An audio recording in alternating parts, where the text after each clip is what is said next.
शादी होती है तो दूल्हा दुल्हन का खास ध्यान रखते हैं, क्योंकि यही वो समय होता है जिस समय लड़का एवं लड़की दोनों पर लोगों की अच्छी नजर के साथ साथ बुरी नजरें भी बनी रहती हैं। और इन सब में अगर सावधानी न बरती जाए तो इसका अंजाम बहुत बुरा हो सकता है।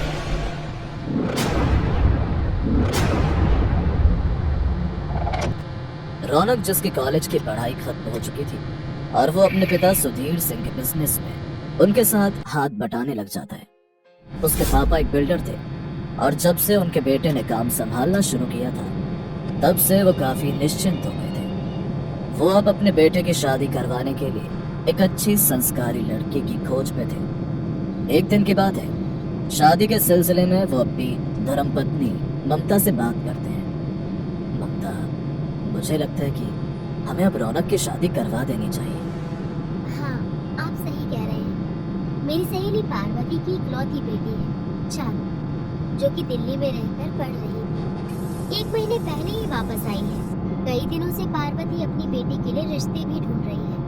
अगर आपको ठीक लगे तो क्या मैं उससे बात करूं? हाँ, ये तो अच्छी बात है। जान पहचान में लड़की मिल जाएगी तो दिक्कत नहीं होगी। बात आगे बढ़ती है। रौनक और चारू एक दूसरे से मिलकर शादी के लिए मान जाते हैं, जिससे कुछ दिनों बाद दोनों की शादी हो जाती है। बेटी, इनका आशीर्वाद लो। ये बुआ है, ये पड़ोस की सुमित्रा आंटी है। नमस्ते। नमस्ते। जीती रहो बेटी। शादी के 2-3 दिन बाद सारे मेहमान अब जा चुके थे। चारू किचन में खाना बना रही थी।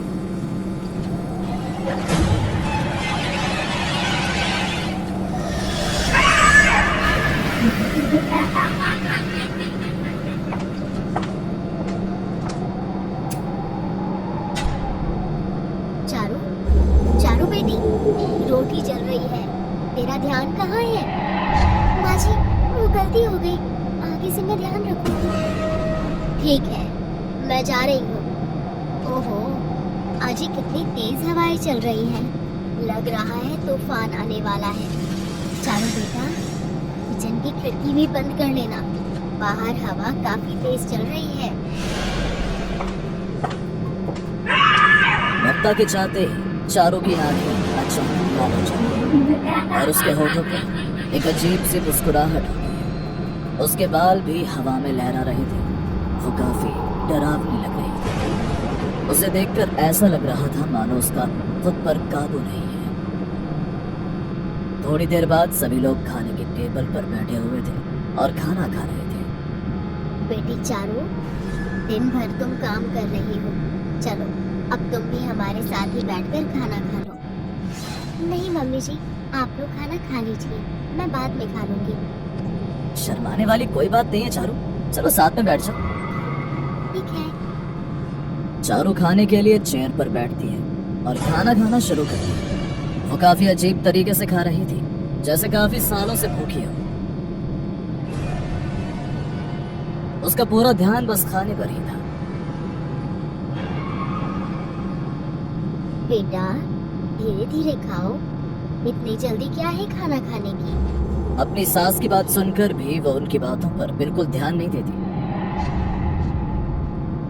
और तेजी से खाना खाने लगती। देखते ही देखते वो घर का सारा बनाया हुआ खाना अकेले ही खत्म कर देती। ये देखकर उसके घर वाले बहुत हैरान हो जाते हैं। चारू, चारू, क्या हुआ? तुम ठीक तो हो? चारू कुछ बोले बिना बहुत ही तेजी से वहां से उठकर चली जाती है। ये चारू को क्या हुआ? वो ऐसा बर्ताव क्यों कर रही है? पता नहीं बेटा, आज तो दिन भर ठीक थी। हाँ, पर शाम को जब ये खाना बना रही थी तब से मुझे बहुत अजीब सा लग रहा है, मानो ये हमारे बीच होकर भी नहीं है। अरे छोड़ो भी, नई दुल्हन है, अभी अभी शादी हुई है, नया घर है तो शुरू शुरू में सबको परेशानी होती है। क्या पता कोई बात हो उसके मन में और वो हमसे खुलकर न बता पा रही है। ज्यादा भूख लगी होगी इसीलिए खा लिया होगा। हम सब कुछ ज्यादा ही सोच रहे हैं। छोड़ो, जा बेटा तू सो जा, वैसे भी रात बहुत हो चुकी है।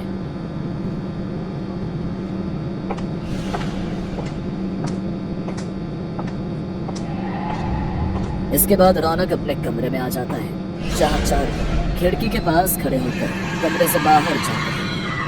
चारू, क्या हुआ चारू, वहां क्या देख रही हो खड़े होकर? रौनक की बात पर चारू कोई जवाब नहीं देती। इसके बाद रौनक चारू के पास जाता है। चारू, क्या हुआ? तुमको कुछ परेशानी है तो मुझे बता सकती हो, बताओ। हाथ मत लगाओ मुझे। क्या हुआ चारू? तुझे मैंने कहा दूर रह मुझसे, समझ नहीं आता तुझे? ऐसा बोलते हुए वो उसे जोर से धक्का देती है, जिसके कारण वो नीचे गिर जाता है। रौनक जैसे ही अपना सर उठाकर ऊपर देखता है तो मानो उसके पसीने छूट जाते हैं। चारू की आंखें बिल्कुल सफेद हो चुकी थी, पूरे बाल चारों तरफ बिखरे हुए थे। थोड़ी देर पहले जो चारू एक सीधी सादी सी लड़की थी, वही अब उसका बर्ताव बिल्कुल बदल चुका था। वो किसी चुड़ैल की तरह दिख रही थी। उसका डरावना रूप देखकर रौनक बहुत डर जाता है। रौनक घबराते हुए कमरे से बाहर जाता है। रात काफी हो चुकी है, इस समय मम्मी पापा को भी जगाना सही नहीं होगा, इसीलिए सुबह घर वालों से बात करता हूँ। दोस्तों, आप हमें कमेंट में बताइए कि आखिर क्या हुआ होगा चारू के साथ। अभी तक की कहानी आपको कैसी लगी, कमेंट में जरूर बता दीजिएगा। अगर आपने लाइक नहीं किया है तो पहले लाइक करें, और अगर आप इस चैनल पर पहली बार आए हैं तो चैनल को सब्सक्राइब करके आप हमारे साथ जुड़ सकते हैं। एक बात और, जल्द ही हम अपने आने वाले वीडियोस में लकी सब्सक्राइबर को वैल्यूएबल गिफ्ट्स देंगे, तो बेल आइकन को दबाकर हमारे साथ जुड़ जाएं ताकि आपसे ये मौका मिस ना हो। कहानी में अब आगे। अगली सुबह। माँ, चारू कहाँ है? वो तो छत पर कपड़े सुखा रही है बेटा।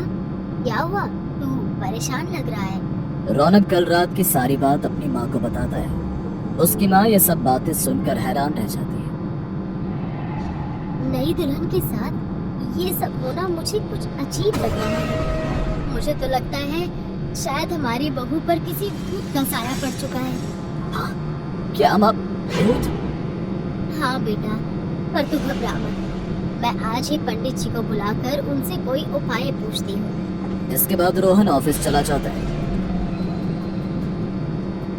शाम के करीब 6 बज चुके थे, तभी रौनक को एक कॉल आती है।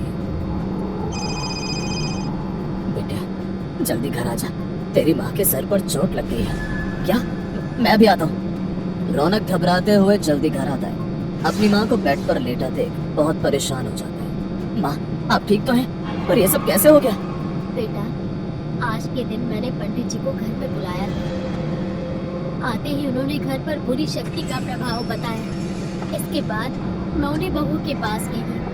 बहू ने जैसे ही पंडित को सामने देखा तो उसका रवैया बिल्कुल बदल गया। वो काफी गुस्से में आ गई। चले जा यहाँ से, मेरे सामने से चला जा। क्यों अपनी मौत को बुलाना चाहता है? चला जा यहाँ से। कौन है तू? क्या चाहता है? क्यों सबको परेशान कर रहा है? मार डालूंगी, सबको मार डालूंगी। चले जाओ यहाँ से। ममता जी, इसे देखकर लग रहा है कि किसी प्रेत शक्ति ने इस पर कब्जा कर लिया है। फिर पंडित जी कुछ मंत्र पढ़कर उसके सिर पर हाथ रखते हैं। वो बहुत बेचैन लग रही थी, मगर उनके हाथ रखते ही वो शांत होने लगी। तू कुछ भी नहीं कर सकता, मैं इसे लेकर जाऊंगा। फिर पंडित जी ने अपने थैले में से भभूत निकालकर उस पर तुरंत फेंक दिया, जिससे वो चिल्लाते हुए बेहोश हो गई। देखिए, ये थोड़ी देर के लिए शांत हुई है, कभी भी जाग सकती है। इसे आप बांध कर रखिए। फिर हम उसे स्टोर रूम में रखी कुर्सी पर बांध ही रहे थे कि तभी उसे होश आ जाता है। मैं तुम सबको नहीं छोड़ूंगी। इसके बाद चिल्लाते हुए चारू ने ममता के ऊपर हमला किया और जोर से अपनी सास को धक्का दिया, जिससे वो एक दीवार से टकरा गई और उसके सर पर चोट लग गई। इसके बाद बड़ी मुश्किलों से पंडित जी ने उसे स्टोर रूम में बंद किया। हाँ बेटा, मैं तो बाहर गया था, पर जब से घर में आया हूँ तब से स्टोर रूम के अंदर से तेज चीखने चिल्लाने की आवाजें आ रही हैं। मुझे समझ नहीं आ रहा कि हमारी बहू के साथ ये सब हो क्यों रहा है। पापा, जो हो गया सो हो गया, पर अब ये सब ठीक कैसे होगा? बेटा, उसका उपाय भी पंडित जी ने बताया है। यहाँ से 20 किलोमीटर दूर कसौली नाम के गांव के शमशान घाट में एक बटुकनाथ बाबा रहते हैं। वो ऐसे शक्तिशाली प्रेतों पर काबू करना जानते हैं। तो देर किस बात की पापा, चलिए चलते हैं, पर हम उसे लेकर कैसे जाएंगे? नहीं बेटा, अभी मामला बहुत गंभीर है। हम बहू को इस हालत में तो वहाँ नहीं ले जा सकते। पर चिंता मत करो, पंडित जी ने कहा था बहू का केवल एक बाल ही काफी है, उसी से उन्हें सब कुछ पता चल जाएगा।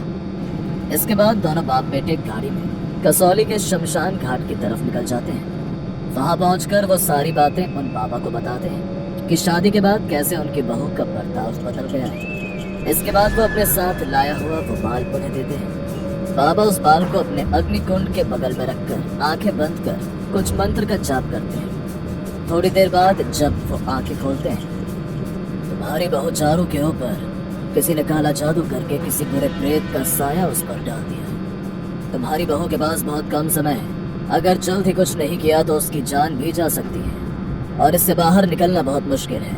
बस एक ही रास्ता है। वो क्या रास्ता है बाबा, और किसने किया है ये सब? ये किसने किया है ये तो मैं नहीं बता सकता, पर मैं इसे तुम्हारी बहू से हटाकर जिसने ये काला जादू तुम्हारी बहू के ऊपर किया है उस पर वापस डाल सकता हूँ, जिससे तुम्हारी बहू ठीक हो जाएगी और जिसने ये सब किया उसे उसकी सजा मिल जाएगी। शुक्रिया बाबा जी, आपका बहुत बहुत शुक्रिया।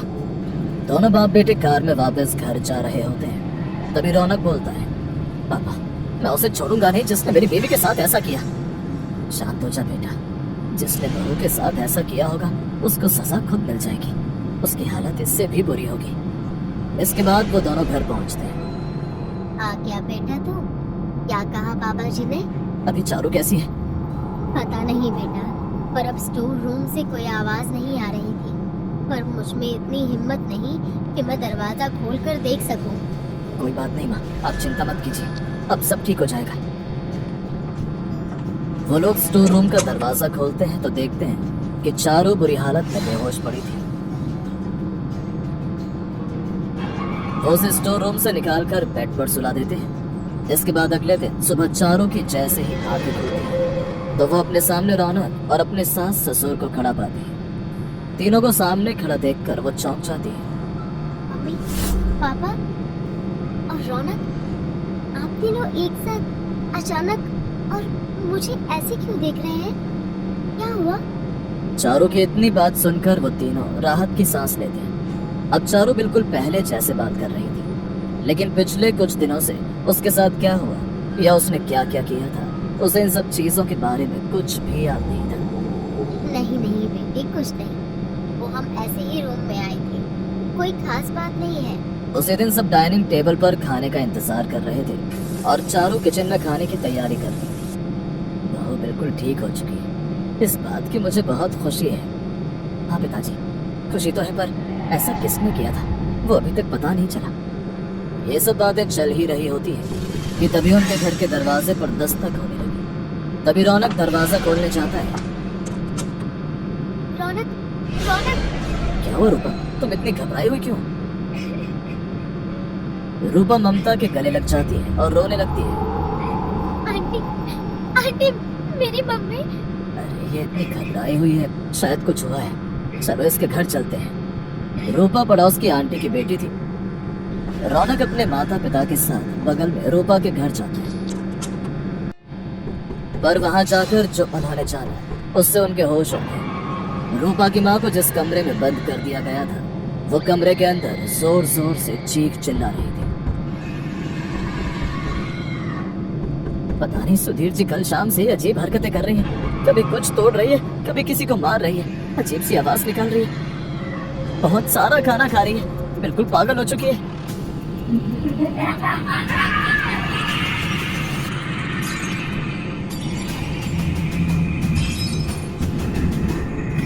इसीलिए हमने उसे एक रूम में बंद कर दिया। समझ नहीं आ रहा कि आखिर ये सब हो क्यों रहा है। रौनक और उसके मम्मी पापा चौंक जाते हैं और एक दूसरे को देखने लगते हैं, पर दूसरी तरफ रौनक बहुत गुस्सा हो जाता है और रौनक के पिता सारी बातें रूपा और उसके पिता को बताते हैं कि कैसे उनकी बीवी ने उनकी बहू पर काला जादू किया था, जो कि अब खुद उन पर उल्टा पड़ चुका है। आंटी, मुझे माफ कर दीजिए, मेरी वजह से ही हुआ ये सब। मेरी मम्मी हमेशा से चाहती थी कि रौनक की शादी मुझसे ही हो, लेकिन अब उन्हें पता चला कि आप रौनक की शादी अपनी सहेली की बेटी से करवा रही हो तो वो बहुत गुस्से में आ गई।